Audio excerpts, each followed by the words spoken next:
This is the story of a man.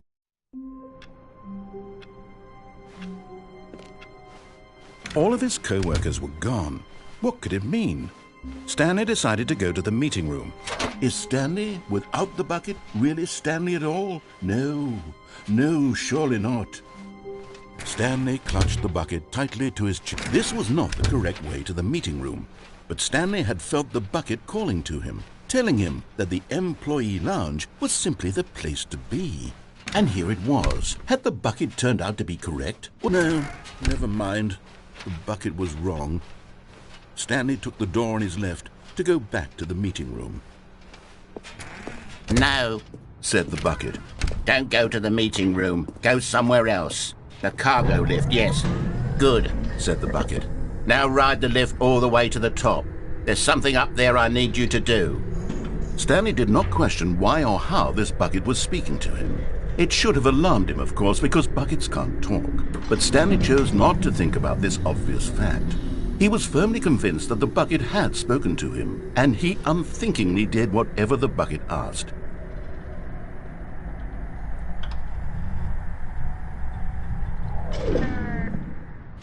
In here. Said the bucket. Go into this dark room over here. Stanley once again obeyed blindly.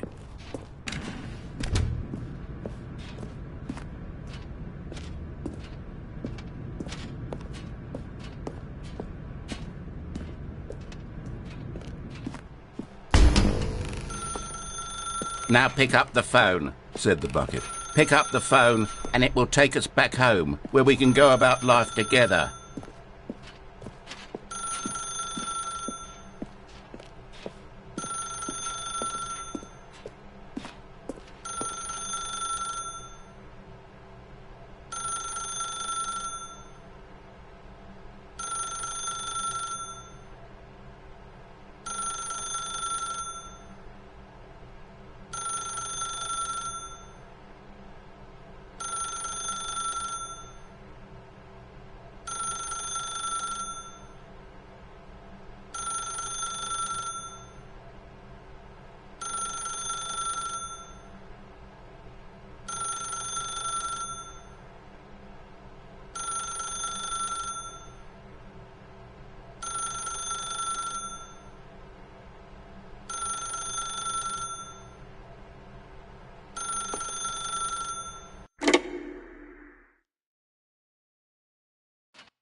This is the sad story of a man named Stanley and his bucket.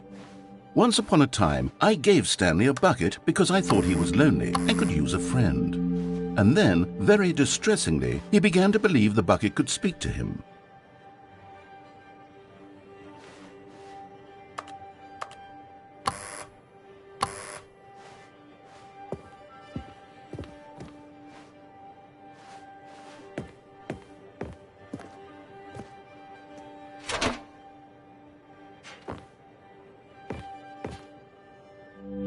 The Stanley Parable Reassurance Bucket was merely meant to provide the comforting glow of companionship.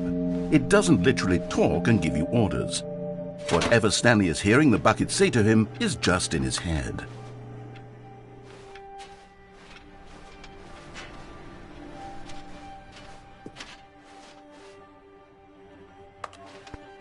Lately, I've been concerned about him. Wouldn't you be concerned as well? To see him delusional like this, obsessing over an inanimate metal object?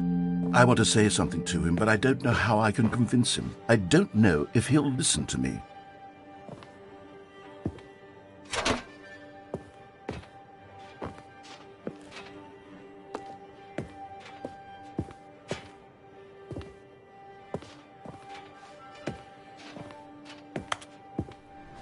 Oh, I'll try anyway. Stanley!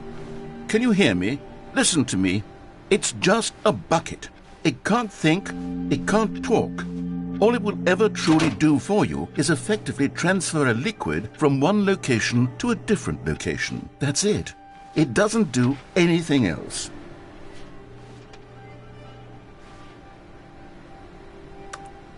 You see, he's not listening. He's still taking orders from the bucket. You know, once upon a time it was me he took orders from, me he trusted and listened to. Now all he cares about is his awful bucket, this stupid hunk of metal.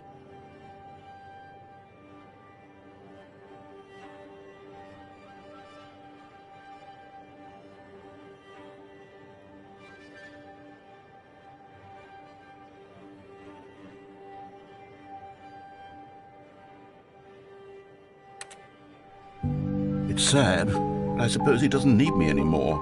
From now on, he's just going to cling to this bucket, this cold, empty bucket, this sort of shiny bucket.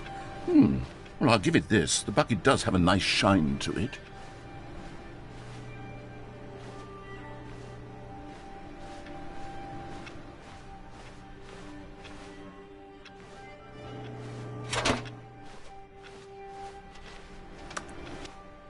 Yes, I suppose on closer inspection that it doesn't quite look like your average hardware store bucket. It's just a little more, what am I trying to say? Sturdier, more capable of transporting liquid. Like it would be better at moving an amount of water from one room to another.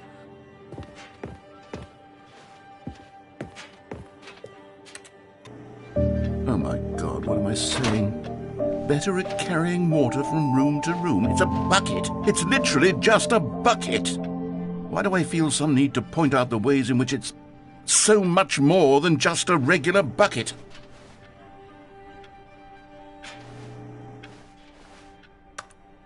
Oh no. I'm having feelings for the bucket. No. What's going on? Why do I want to be with the bucket?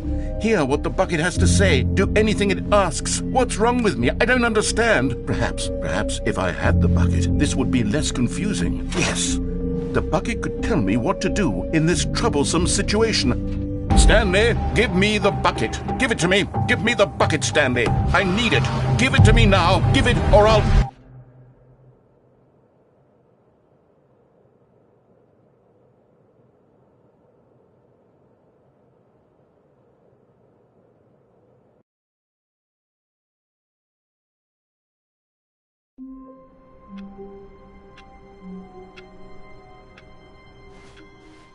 All of his co-workers were gone.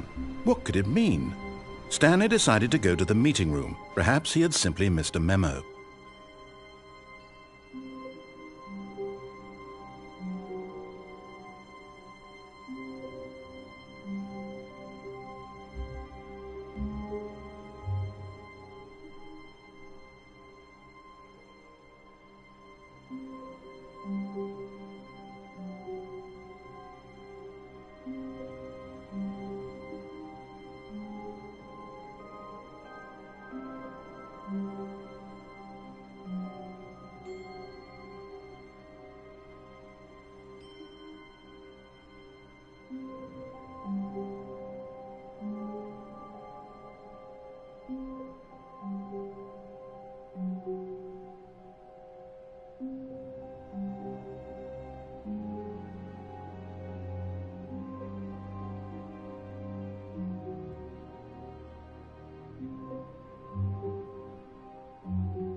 Stanley stood for a long time in one spot. It's part of a game. He likes to see how long he can go without dying. So far, he's doing excellent, and if he just stays right where he is, I'm sure he'll keep up that good momentum. Let's observe the genius at work.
When Stanley came to a set of 2 open doors, this was not the correct way to the meeting room, and Stanley knew it perfectly well.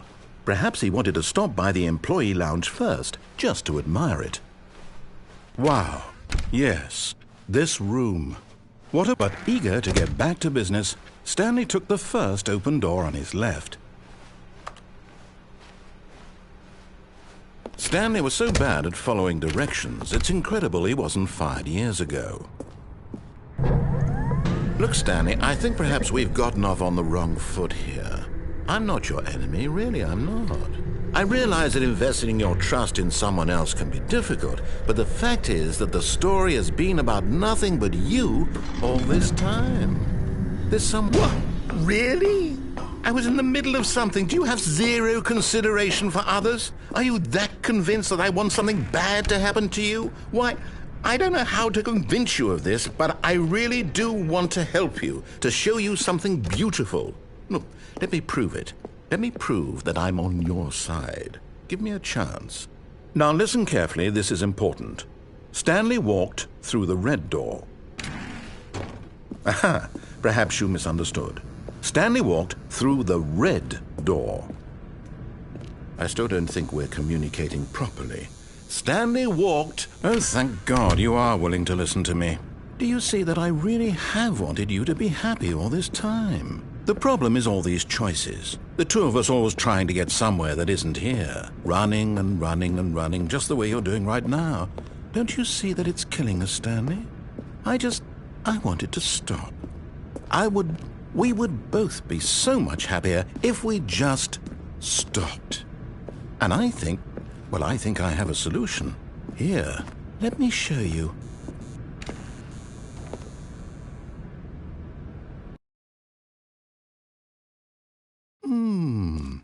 What do we want? What are we looking for?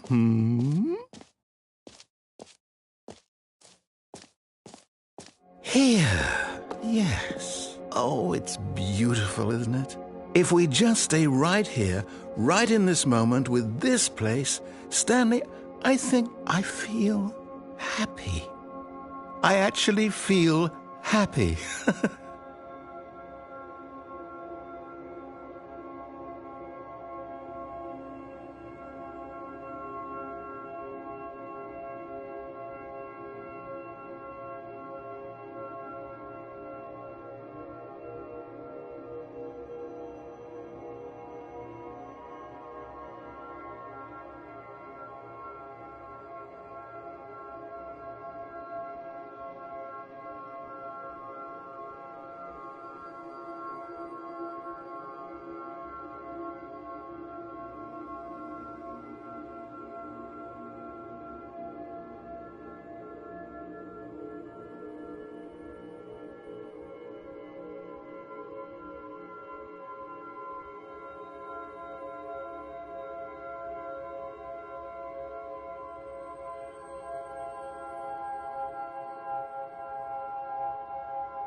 No, wait.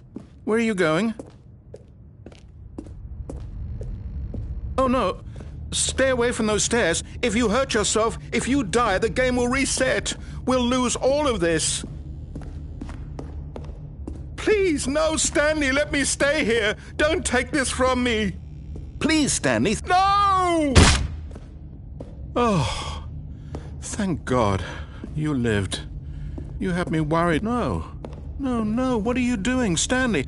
Please, I'm asking you not to take this away from me. I can't go back to what I was before. If you die, we'll both go back. Why are you doing this? Stanley, let's go back to the other room. Can you do that? Yes, perhaps you can. Perhaps you finally see what I'm talking about.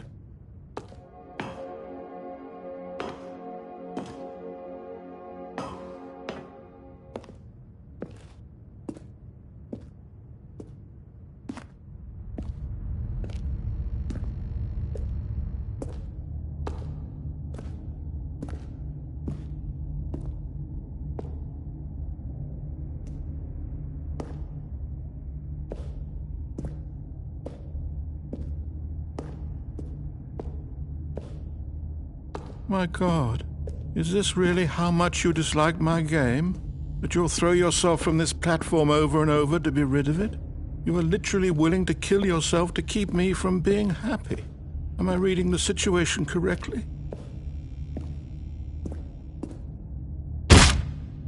Or maybe you're just getting a kick out of it. I don't know anymore. I just wanted us to get along. But I guess that was too much to ask. It looks like you wanted to make a choice after all. Well, this one is yours.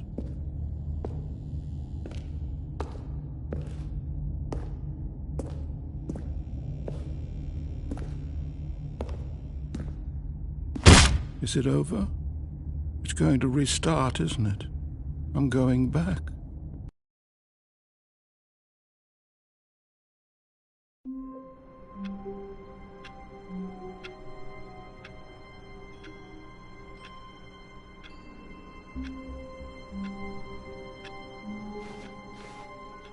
All of his co-workers were gone. What could it mean?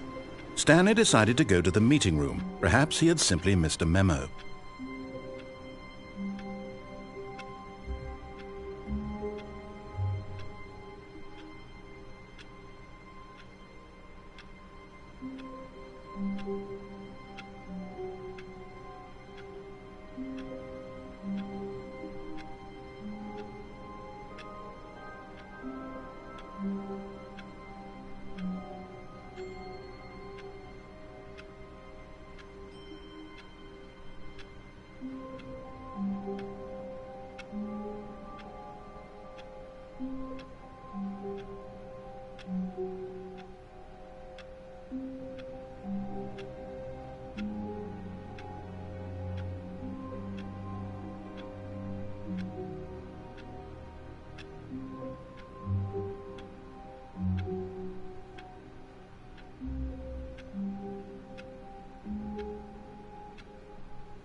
As Stanley lifted his bucket, he felt a connection to all buckets everywhere.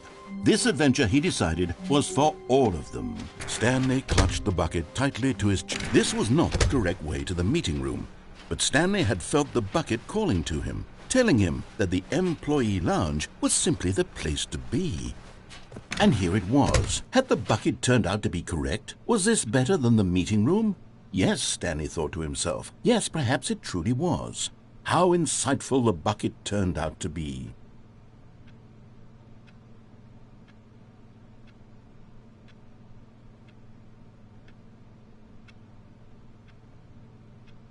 Truly, being here with the bucket was a grand adventure. Stanley reflected on all they'd been through together. First, walking through the door on the right, then walking to the lounge, then arriving at the lounge. What a thrilling journey the bucket had inspired.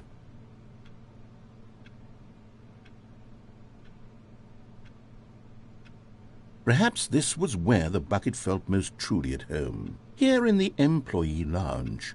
Perhaps it's the only place a bucket can even feel at home.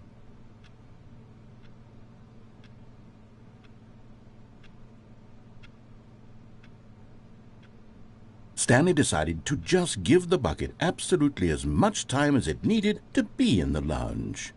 Clearly, the bucket and the employee lounge shared a special connection.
But finally, the bucket was done being in the lounge, and they took the first open door on their left to get back to business.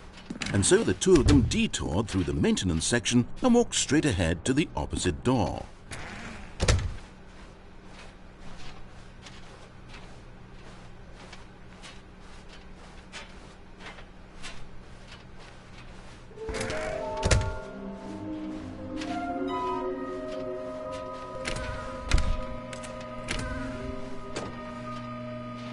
Oh, Stanley, can you feel it?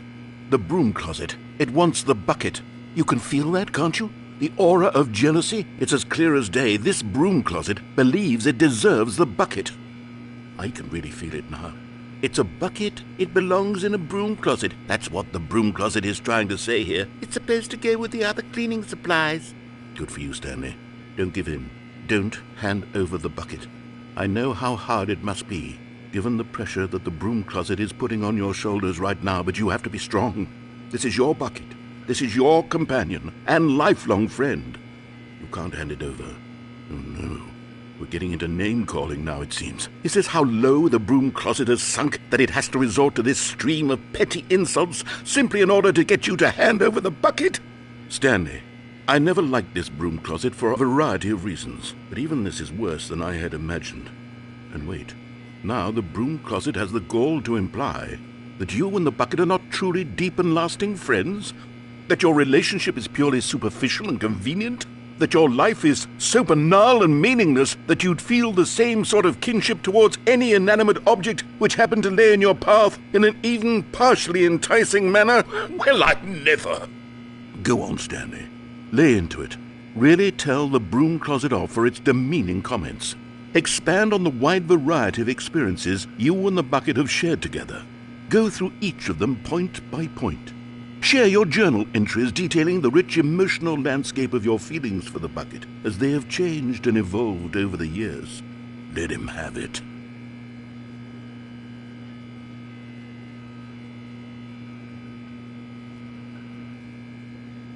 Okay, I've got you something which I think will help settle this debate once and for all. Here we go. There. Now it's settled. No more debate, no more discussion. Take a hike, broom closet, with all your meandering philosophical diatribes about the nature of cleaning supplies and their relationship to broom closets in the natural order of things.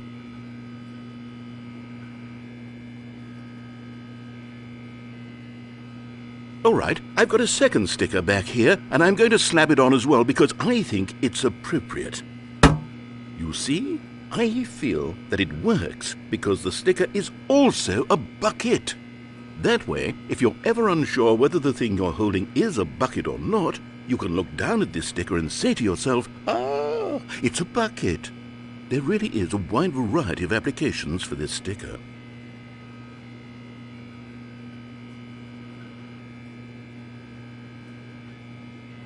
You know what?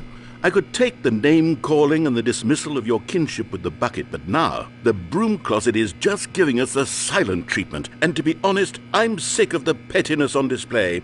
You can stay here all you like, but I've had it with this impetulant room of cleaning supplies, easily the most childish such room I've ever been in. I'll see you outside, and we can get on with the story about you and your bucket.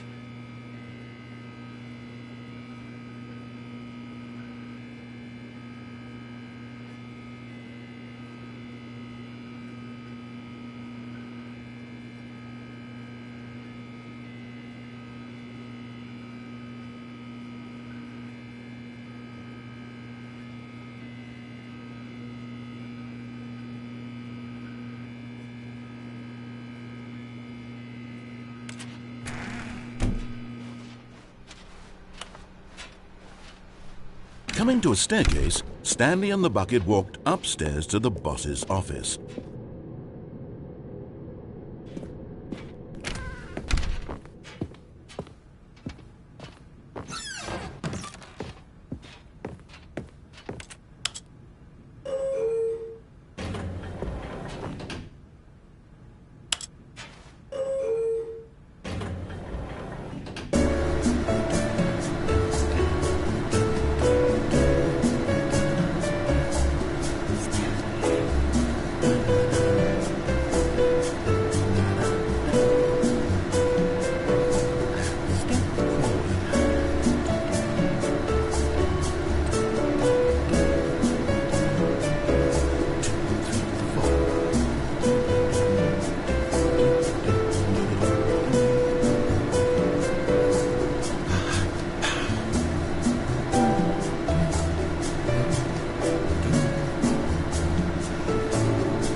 Stepping into his manager's office, Stanley was once again stunned to discover not an indication of any human life.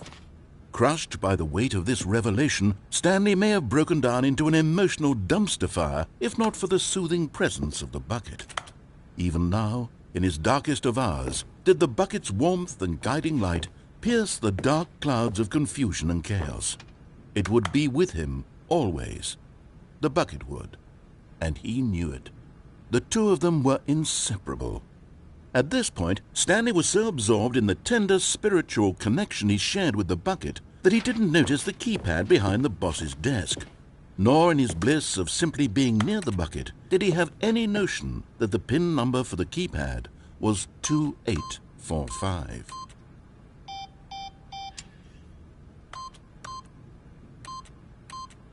Eight. Stanley just sat around twiddling his thumbs. Trying to input anything on the device was useless, since he could never possibly know that the combination was 2845.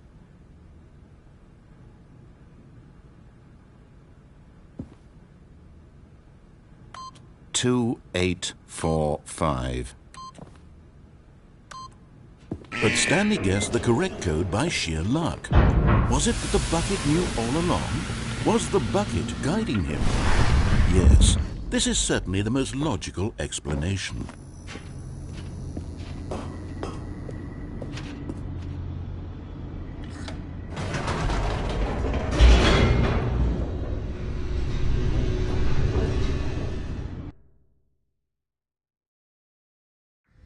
The elevator raced downward, plummeting towards an unknown fate. It would be all Stanley could do to keep himself together, if not for the bucket. Soothing him, comforting him, reassuring that in this darkest moment of uncertainty, he would be all right. The bucket is here for you, Stanley. Everything will be fine.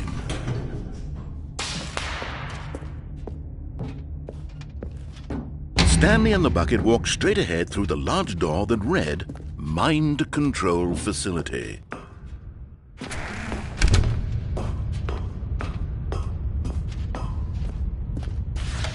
The lights rose on an enormous room packed with television screens. What horrible secret did this place hold? Stanley and the bucket both wondered to themselves.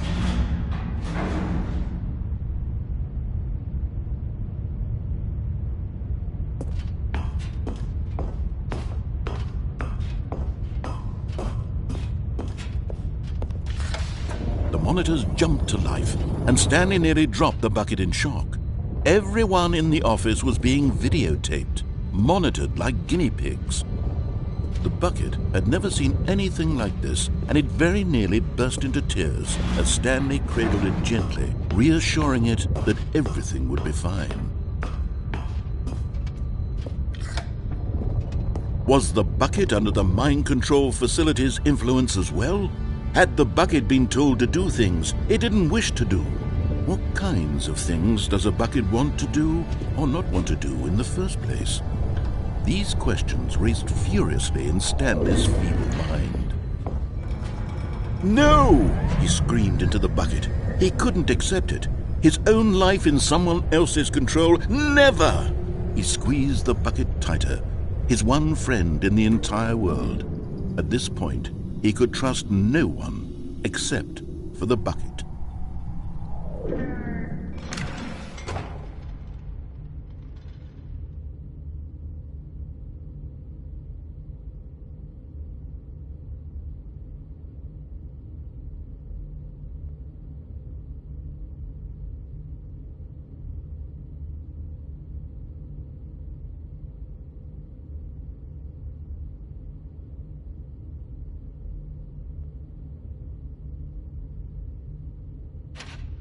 But here was the proof.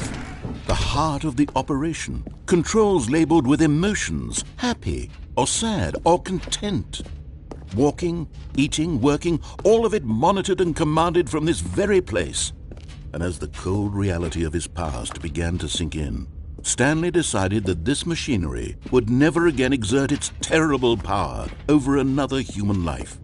For he and the bucket would dismantle the controls for good. Two best friends, Stanley and the bucket, up against the world.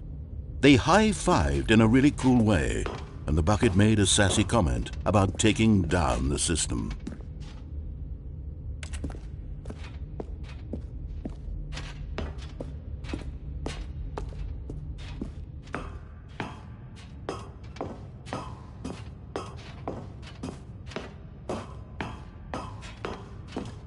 When at last they came to the source of the room's power, Stanley and the bucket knew it was their obligation to put an end to this horrible place and to everything it stood for.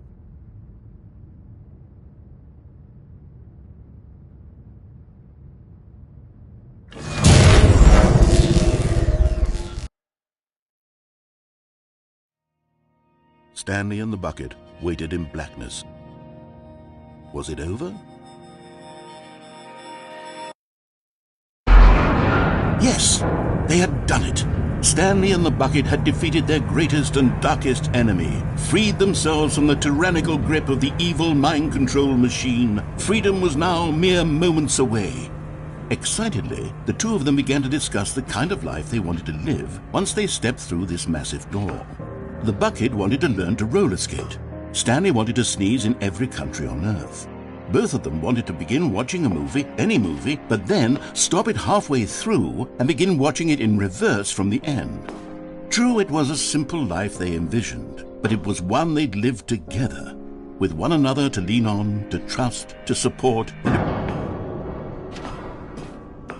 What? Wait. What was happening? Why had the door stopped? Was Stanley and the bucket not about to be freed? An unbearable silence filled the room, lingering in uncertainty, until finally the truth hit Stanley square in the face. This building did not want the bucket to leave. Even the facility itself recognized the incredible calming presence of the bucket, needed the soothing warmth of the bucket, would go to any lengths not to part with the bucket. No. Stanley can't leave this place, not while he has such a precious bucket in his arms. Not while this building has anything to say about it. Stanley realized he would never again leave this very room. But at least he has the bucket. To be trapped eternally in darkness isn't really so bad, Stanley thought to himself. As long as I have my bucket with me, right? I'll be okay, won't I? Stanley gulped. Very soon now, he was about to find out.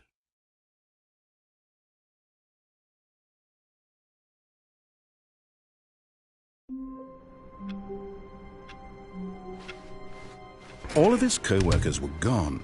What could it mean? Stanley decided to go to the meeting room. Perhaps he had simply missed a memo.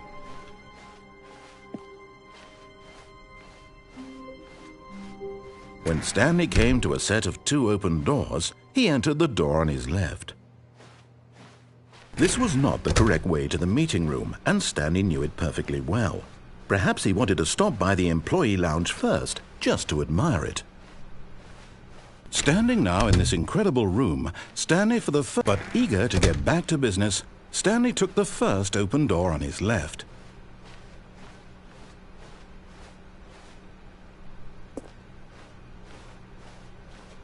And so he detoured through the maintenance section, walked straight ahead to the opposite door, and got back on track.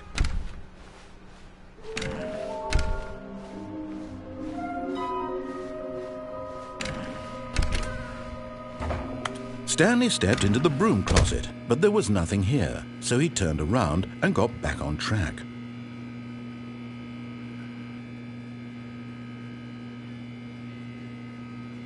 There was nothing here, no choice to make, no path to follow, just an empty broom closet. No reason to still be here.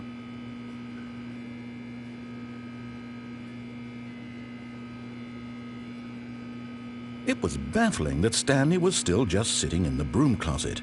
He wasn't even doing anything. At least if there was something to interact with, he'd be justified in some way. As it is, he's literally just standing there doing sweet FA.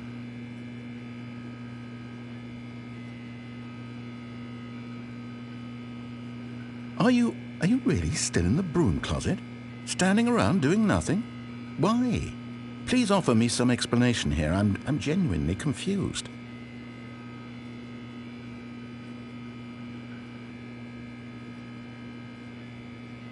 You do realize there's no choice or anything in here, right? If I'd said Stanley walked past the broom closet, at least you would have had a reason for exploring it to find out. But it didn't even occur to me because literally this closet is of absolutely no significance to the story whatsoever. I never would have thought to mention it.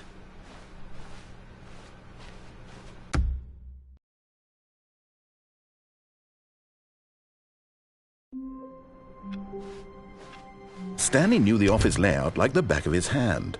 It was only a matter of time before he found the others. What new mysteries lay in store for our bucket-loving heroes today? Let's find out. Stanley clutched the bucket tightly to his chest and entered the door on his left.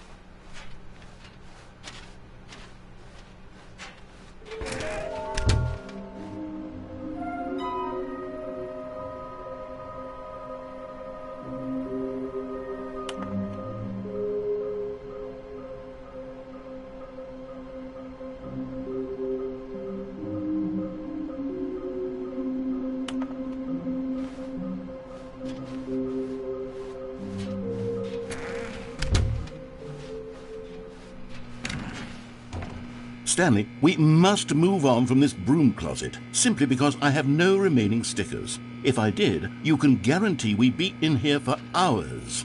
But alas, no stickers.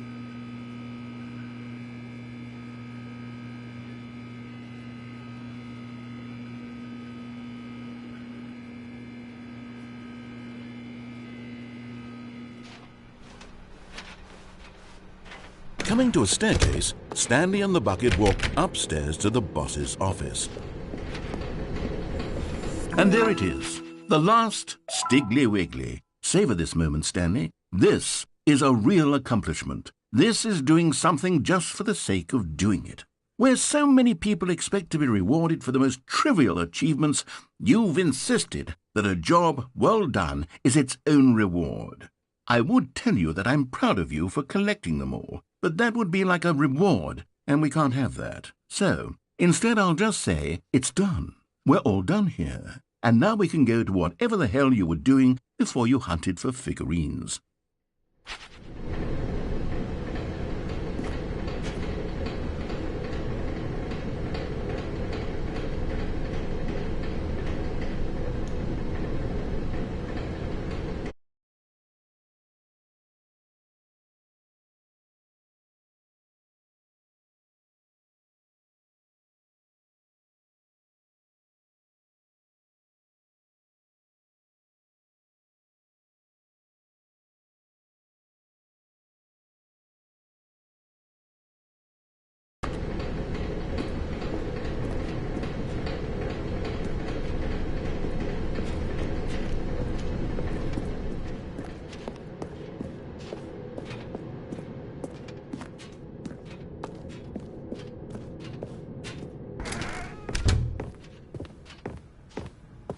Stepping into his manager's office, Stanley was once again stunned to discover not an indication of any human life. Crushed, but Stanley guessed the correct code by sheer luck. Was it that the bucket knew all along? Was the bucket guiding him? Yes, this is certainly the most logical explanation.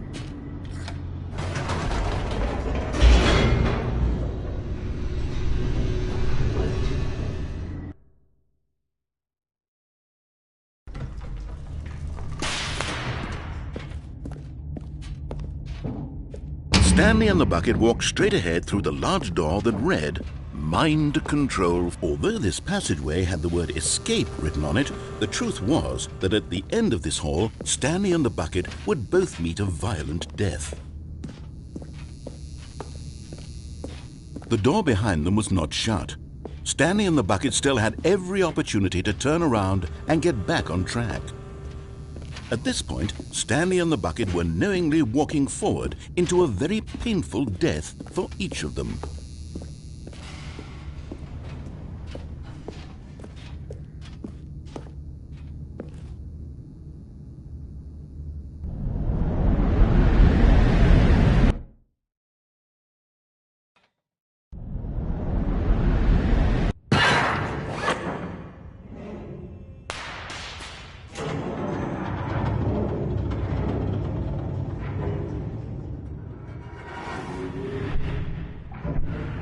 As the machine whirred into motion and Stanley and the bucket inched closer to their demise, Stanley reflected on how meaningless the bucket's warmth and comfort had turned out to be. To be sure, it puts the mind and the soul at ease to embrace the bucket, but what use is a sense of ease when you're about to be crushed to death? This is what Stanley thought to himself, and he sort of kicked himself for wasting so much time carrying a bucket everywhere. Farewell, Stanley.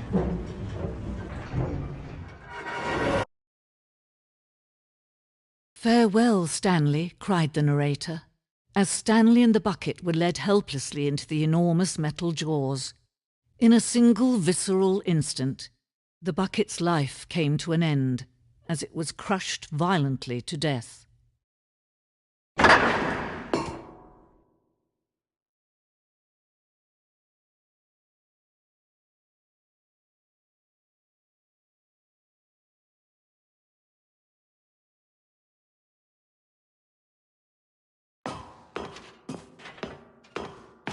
It was a shame, the death of such a magnificent bucket.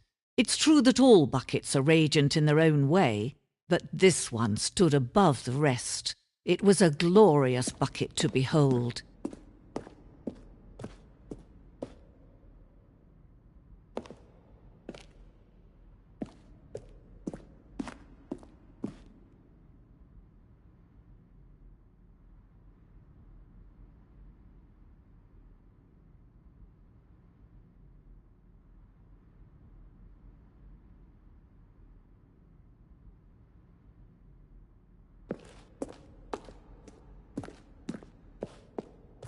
Can you see how arrogant it was for Stanley to take a bucket like this and to claim it for his own?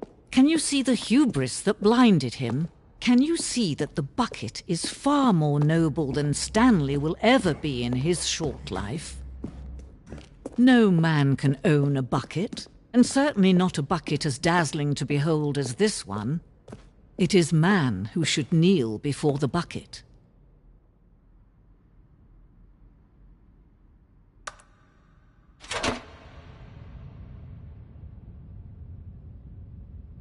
But there is something we can do together, you and I, that will right this terrible wrong.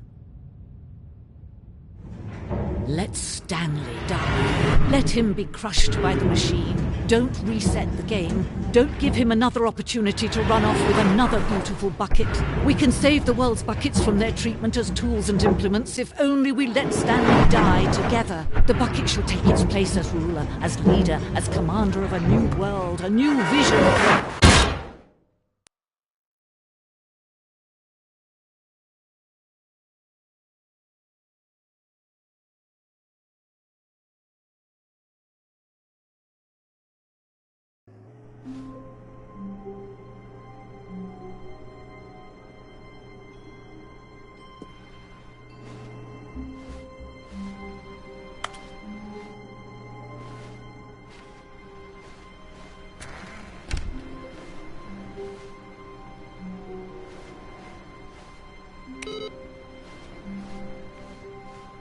Stanley, I'm sorry, but I have to put a pause on things. It's those figurines, those figglers.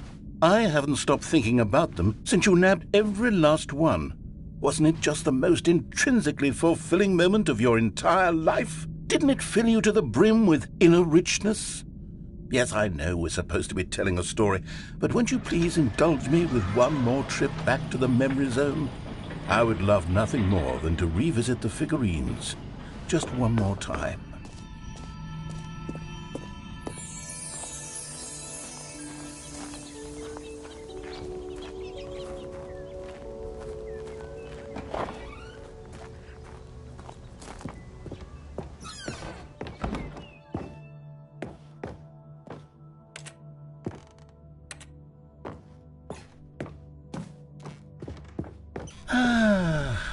Here's where it all began. The first collectible. Back then, we had no idea of how many of them we'd find. Sure, it said 6 right there on the screen, but how could we know for certain? We were so innocent. We'll never be like that again, Stanley.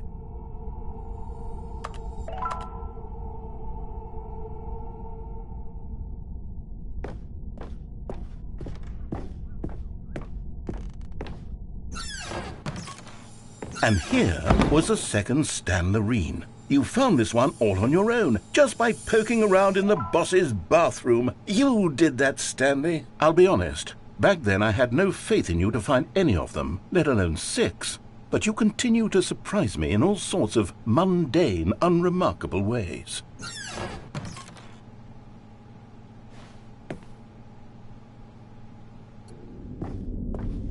Okay, let's do a little quiz. Which of these rooms was the room you found your third mini Stan? Can you remember?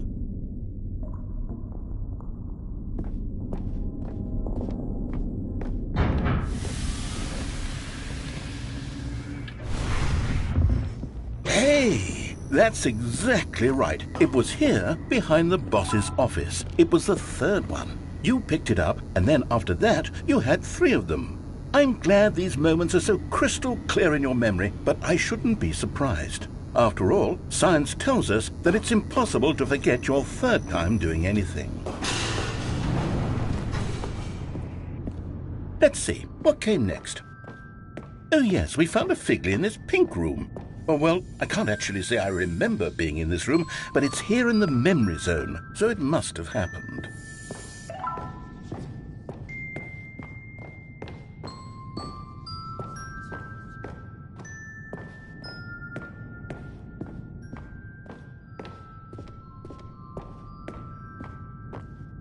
This was the 5th mini Stan, and this one was really something special. It was by the red and blue doors. I remember it so clearly. In fact, because this one is particularly special to me, I made a little video to commemorate the occasion. Enjoy.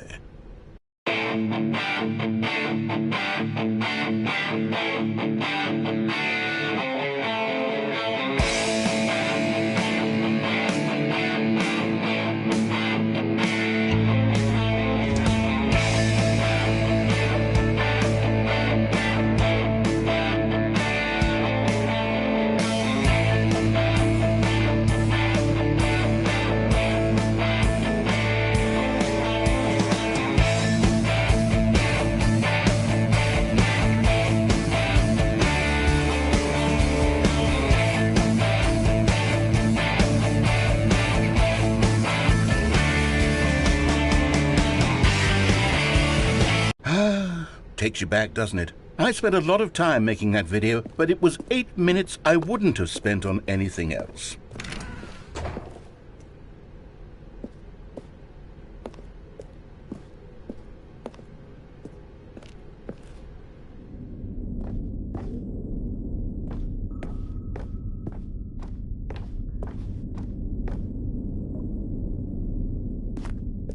And then, Stanley, then we came to the last collectible, the final figurine, right here, under the stairs. This memory is the most distinct and clear in my mind, perhaps because it was the one that happened more recently than all the others. Who can truly say how the mind works? All I know is that this is the moment where you picked up a Figley and I thought to myself, yes, that's all of them. They're all collected. It was a moment unlike any other. Except for the other moments picking up figurines, which it was exactly like.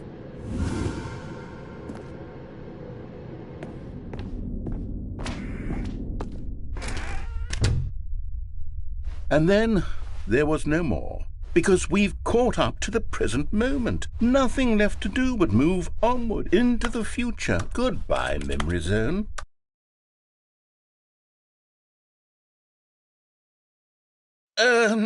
No, I'm not done. I'm not ready to move on. Stop the loading screen. Isn't there some way we can stay here, keep enjoying these figurines? Let's just go backwards. We'll do the memory zone again from the opposite direction. See how that feels. Okay, yes, that spot under the stairs. I remember this. I must say, of all the figurines we looked at in our initial tour of the memory zone, this one is the most distinct and clear in my mind. Let's keep going. I want more.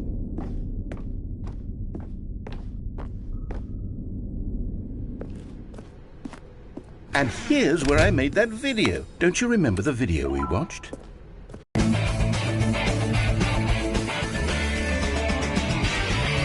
Yes, I love that video. Still don't remember the pink room, Stanley. Still no memory of this one. Good room, though. A solid room. These really were a treat to hunt down. You know, if there had been any kind of reward for finding all of these, it really would have neutered the intrinsic joy of collecting them. I'm very glad we resisted the temptation. Next one.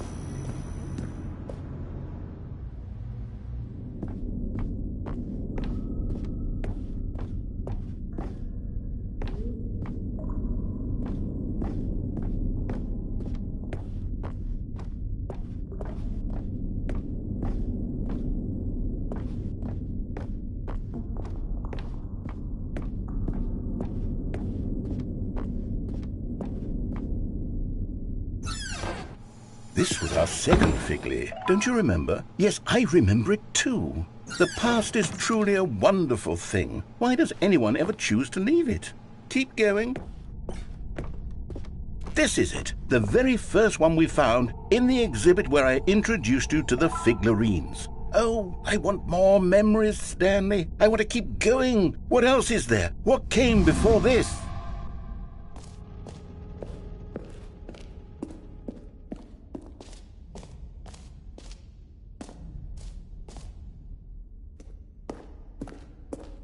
Look, it's the terrible new content that we were originally sold on. I remember hating it back then, but time does put a rosy filter on everything. In fact, I dare say I'm actually quite fond of it now. Look how much fun the past is. I want more memories.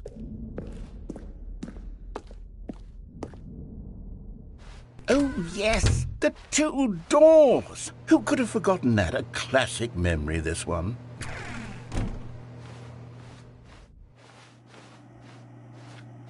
And before everything else, there was your office. Is there anything else? Was there something that came before your office?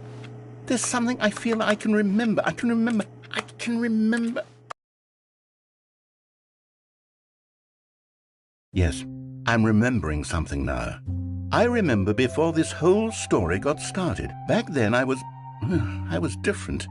I used to make big decisions. I was passionate. I was skeptical. I weighed each decision with profound thoughtfulness. And then somewhere along the way, I stopped making decisions.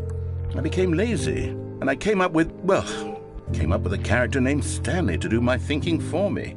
He would make the decisions. He would decide which way to go.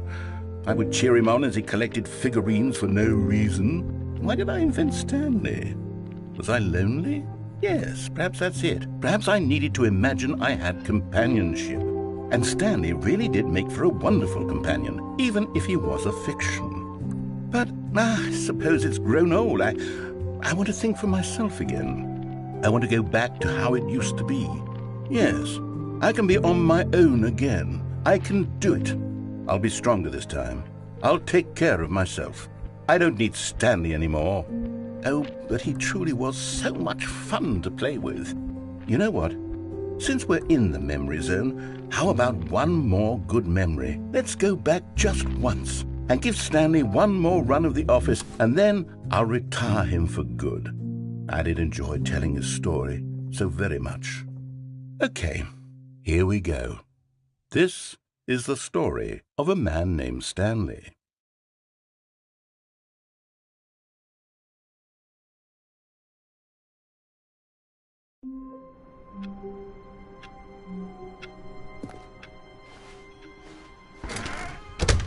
But Stanley simply couldn't handle the pressure. What if he had to make a decision? What if a crucial outcome fell under his responsibility? He had never been trained for that. No. This couldn't go any way except badly. The thing to do now, Stanley thought to himself, is to wait. Nothing will hurt me. Nothing will break me. In here I can be happy forever. I will be happy. Stanley waited. Hours passed, then days. Had years gone by? He no longer had the ability to tell. But the one thing he knew for sure, beyond any doubt, was that if he waited long enough, the answers would come. Eventually, someday, they would arrive. Soon, very soon now, this will end. He will be spoken to. He will be told what to do. Now it's just a little bit closer. Now it's even closer. Here it comes.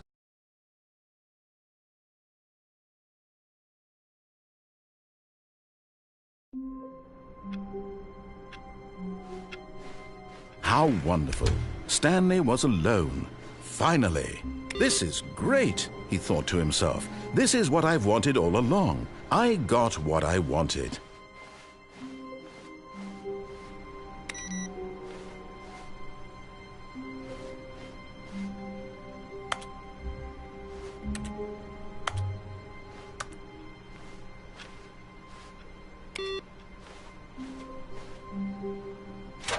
Now this, Stanley thought to himself, this is a bucket. And indeed it was.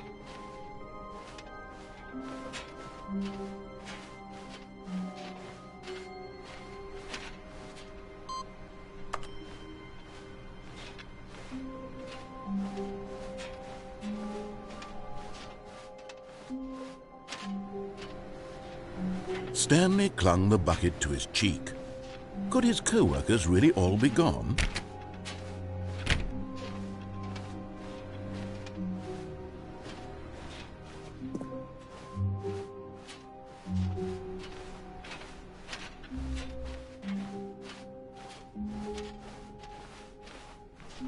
Stanley clutched the bucket tightly to his chest and entered the door on his left.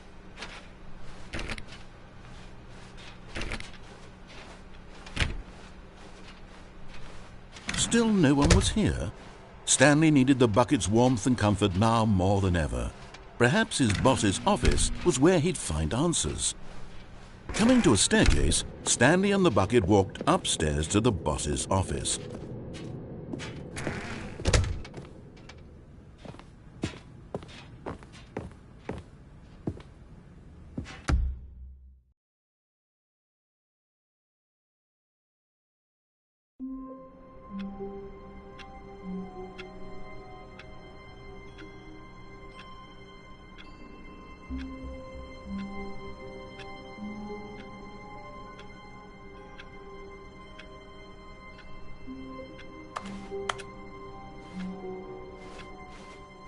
The meeting room. Yes, that's where everyone would be.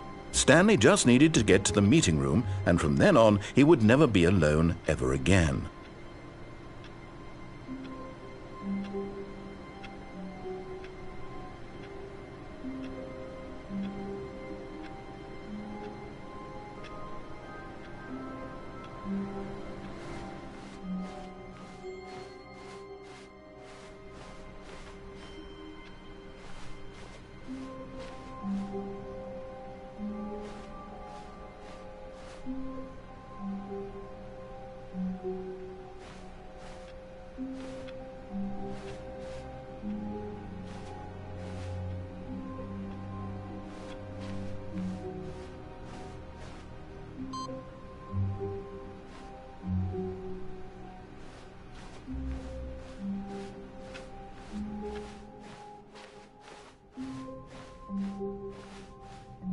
When Stanley came to a set of 2 open doors, he entered the door on his left.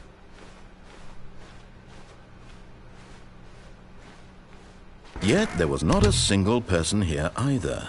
Feeling a wave of disbelief, Stanley decided to go up to his boss. Coming to a staircase, Stanley walked upstairs to his boss's office.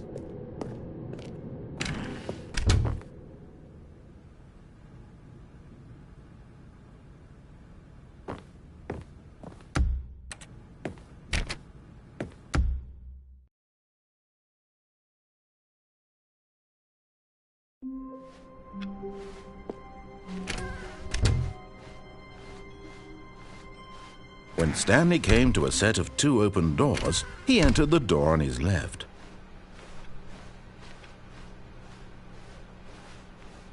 Yet there was not a single person here either. Feeling a wave of disbelief, Stanley decided to go up to his... Coming to a staircase, Stanley walked upstairs to his boss's office.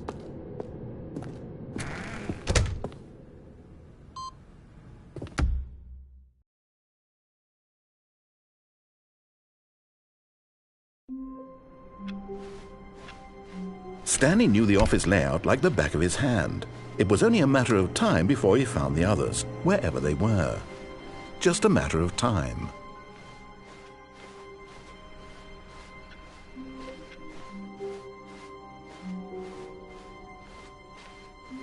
When Stanley came to a set of 2 open doors, he entered the door on his left.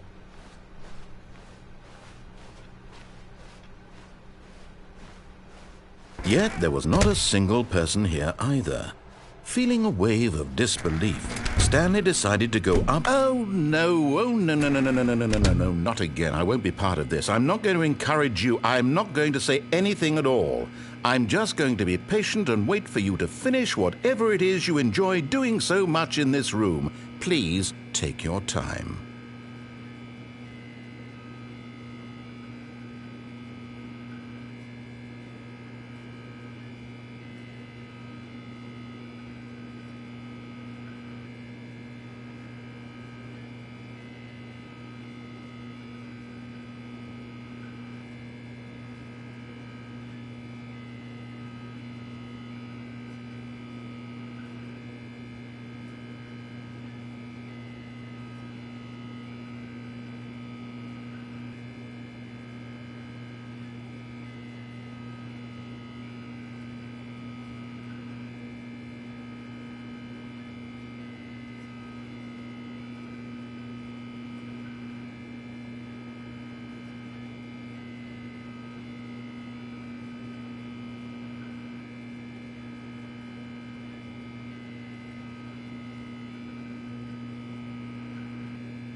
Coming to a staircase, Stanley walked upstairs to his boss's office.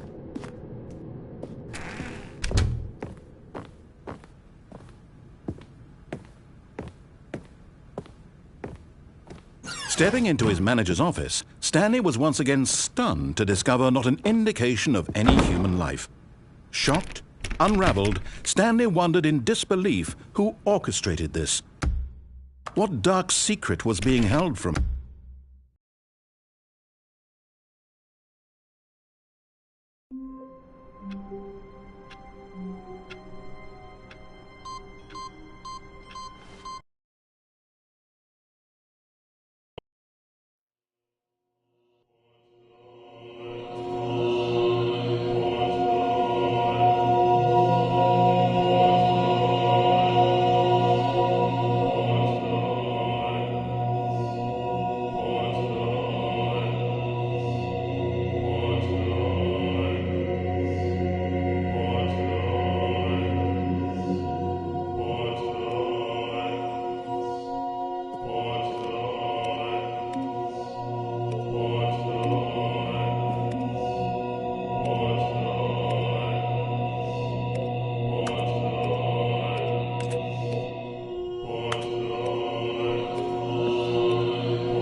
When Stanley came to a set of 2 open doors, he entered the door on his left.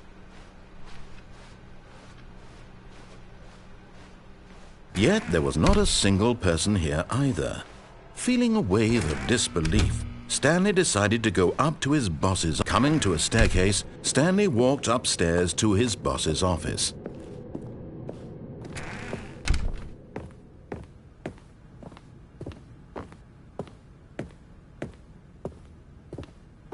Stepping into his manager's office, Stanley was once again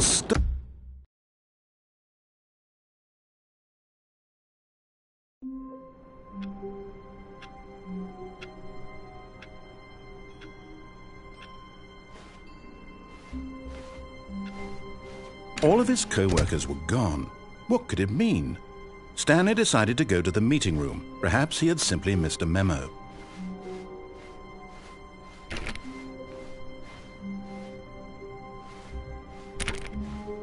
When Stanley came to a set of 2 open doors, he entered the door on his left.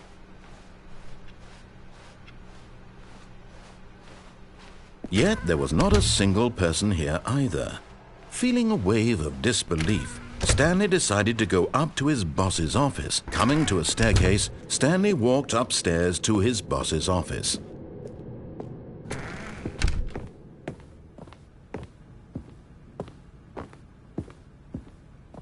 The moment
all of his co-workers were gone. What could it mean? Stanley decided to go to the meeting room. Perhaps he had simply missed a memo.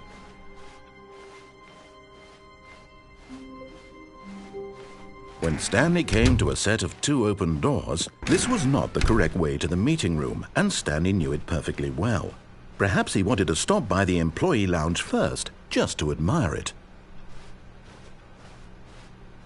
Stanley felt lightheaded, butterflies in his stomach, but eager to get back to business, Stanley took the first open door on his left.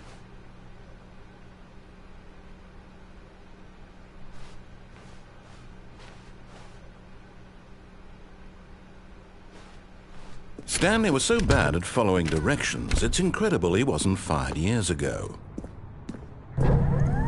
Look, Stanley, I think perhaps we've gotten off on the wrong foot here. I'm not your enemy, really, I'm not. I realize that investing your trust in someone else can be difficult, but the fact is that the story has been about nothing but you all this time. There's someone you've been neglecting, Stanley. Someone you've forgotten about. Please, stop trying to make every decision by yourself. Now, I'm not asking for me, I'm asking for... This is it, Stanley. Your chance to redeem yourself. To put your work aside. To let her back into your life. She's been waiting.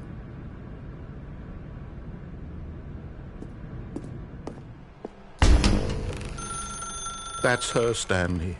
You need to be the one to do... Oh, no, you can't... Did you just unplug the phone? Now, that wasn't supposed to be a choice. How did you do that? You actually chose incorrectly? I didn't even know that was possible. Let me double-check. No, it's definitely here, clear as day. Stanley picks up the phone. He's taken to his apartment where he finds his wife, and the two pledge themselves to one another. Music comes in, fade to white, roll credits. Not picking up the phone is actually somehow an incorrect course of action. How is that even possible? None of these decisions were supposed to mean anything. I don't understand. How on earth are you making meaningful choices? What did you... Wait a second. Did I just see... No, that's not possible. I can't believe it. How had I not noticed it sooner? You're not Stanley. You're a real person. I can't believe I was so mistaken. This is why you've been able to make correct and incorrect choices. And to think I've been letting you run around in this game for so long. If you'd made any more wrong choices, you might have negated it entirely. It's as though you completely ignored even the most basic safety protocol for real-world decision-making. Or did you not grasp the severity of the situation? Well, I won't have that kind of risk on my watch. I'm going to stop the game for a moment so we can educate you properly on safe decision-making in the real world. Please observe this helpful instructional video. Choice. It's the best part of being a real person. But if used incorrectly, can also be the most dangerous. For example, in this scenario, a hypothetical real person named Rupert has a choice. He could invent a machine that eliminates food shortages across the world to make life better for all people. Or he could spend years of hard work forgetting how to read. Which choice would you make? Remember that unlike here, the real world makes sense, and at no time should you make a choice that does not conform to rational logic. If you find yourself speaking with a person who does not make sense, in all likelihood, that person is not real. Allow the person to finish their thought, then provide an excuse why you cannot continue talking. Turn to a partner and practice saying, "My goodness, is it 4:30? I'm supposed to be having a back, sack, and crack." Excellent. Making choices on a regular basis is the best part to a healthy decision-making process. Most medical professionals recommend making at least 8 choices per day. Do you make more than 8? Less? And finally, if you begin to wonder if your choices are actually meaningful and whether you'll ever make a significant contribution to the world, just remember that in the vast infiniteness of space, your thoughts and problems are materially insignificant, and the feeling should subside. At this time, your instructor will guide you in an exercise to test and reinforce the material covered in this video. Welcome back. You may have noticed that this room has begun to deteriorate as a result of narrative contradiction. But not to worry. Now that you're properly informed on good decision-making,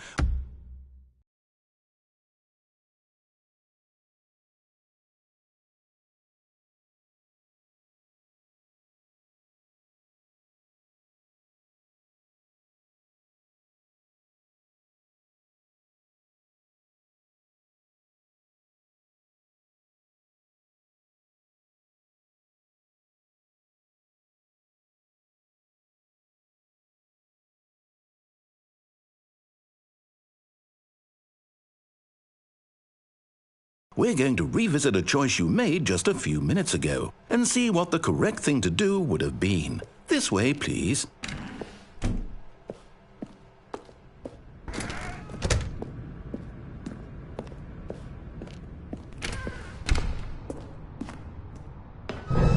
Now that we know your choices are meaningful, we can't have you jumping off the platform and dying. Imagine the main character dying senselessly halfway through the story. That story would make no sense at all. We just need to get you home as soon as possible before the narrative contradiction gets any worse. Unfortunately, it seems this place is not well equipped to deal with reality.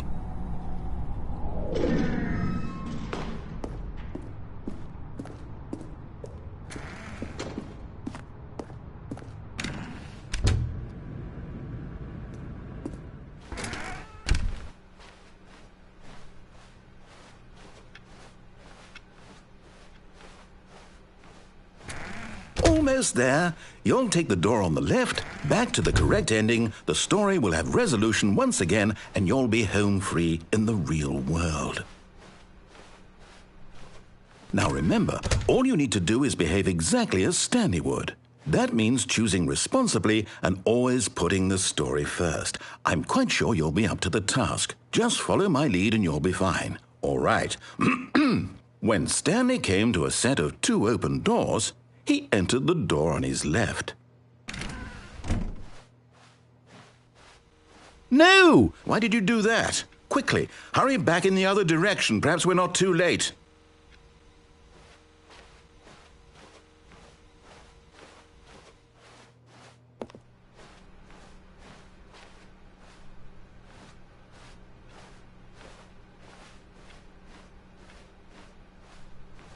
Oh.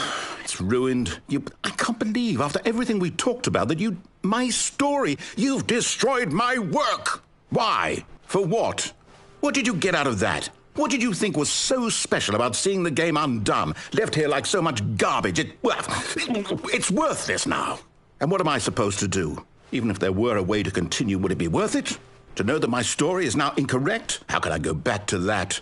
I can't erase that knowledge. I'll have to live with it forever, reliving its impossibility forever. I couldn't live that way. Is it better to shut the game down entirely? To willingly destroy all of my work? I don't know. What's the answer? What do I do? What do I do? What do I... No, I have to. I have to shut the game down. I have to. I have to.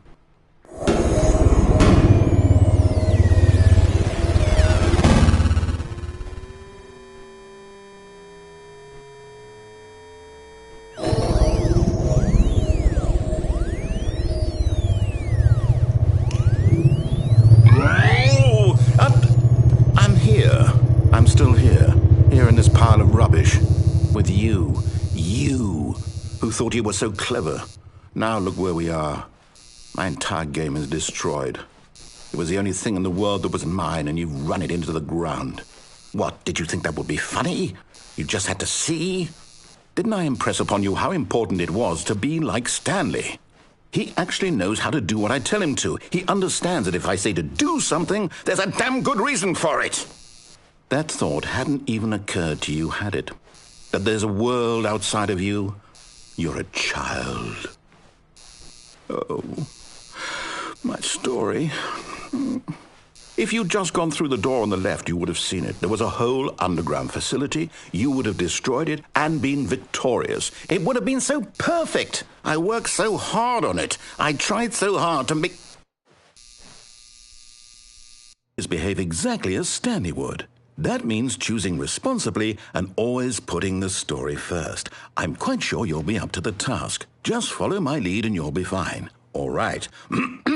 When Stanley came to a set of 2 open doors, he entered the door on his left. No! Why did you do that? Quickly, hurry back. Behave exactly as Stanley would. That means choosing responsibly and always putting the story first. I'm quite sure you'll be up to the task. Just follow my lead and you'll be fine. All right. When Stanley came to a set of 2 open doors, he entered the door on his left.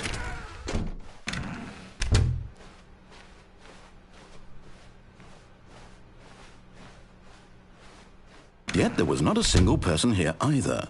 Feeling a wave of disbelief, Stanley decided to go up to his boss's office, hoping he might find an answer there. Coming to a staircase, Stanley walked upstairs to his boss's office.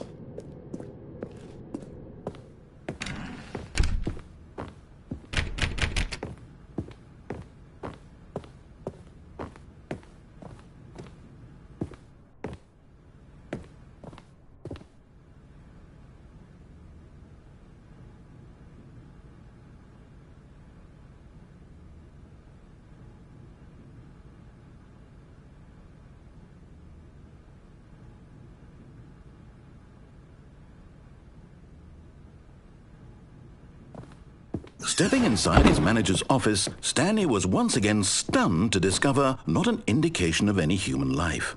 Shocked, unraveled, Stanley wondered in disbelief who orchestrated this, until he saw the door with a voice receiver next to it.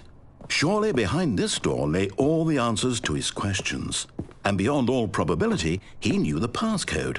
He had seen it on his boss's computer just last week. Night Shark 115.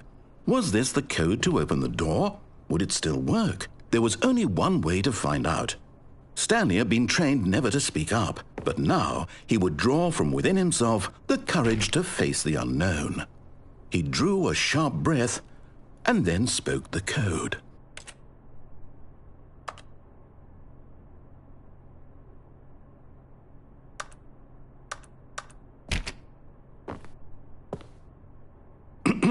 Stanley spoke the code.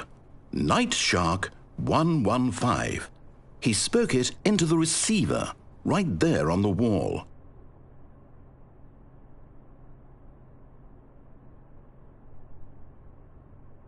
I'm sorry, is there a problem? You didn't mishear me, did you? Please speak the code into the receiver. Otherwise we can't get on with the story. This is a crucial step.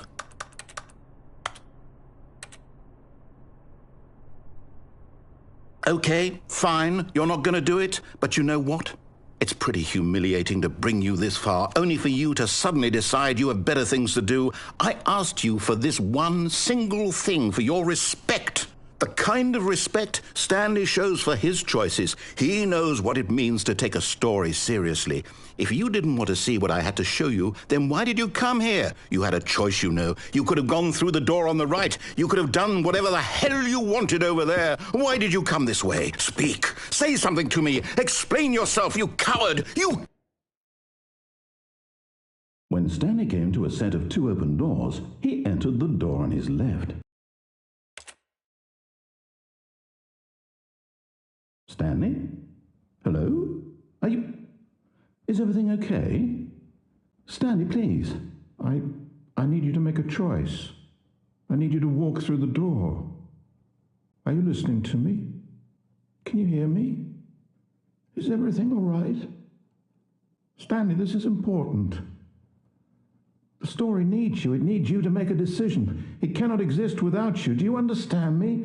Whatever choice you make is just fine. They're both correct. You cannot be wrong here. We can work together. I'll accept whatever you do. I simply need you to take that step forward, please. Choose. Do something. Anything. This is more important than you can ever know. I need this. The story needs it. So, you hear me? Are you there? Are you listening to this? Stanley, are you there? Okay. It's okay, I can wait. You need time to decide. Time to make sure your choice is correct. That is the best choice. That's all right. I'll wait for you to decide what's the right thing to do. Take as much time as you need.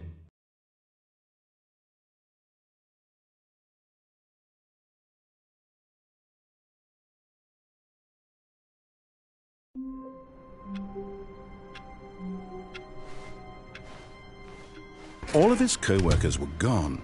What could it mean? Stanley decided to go to the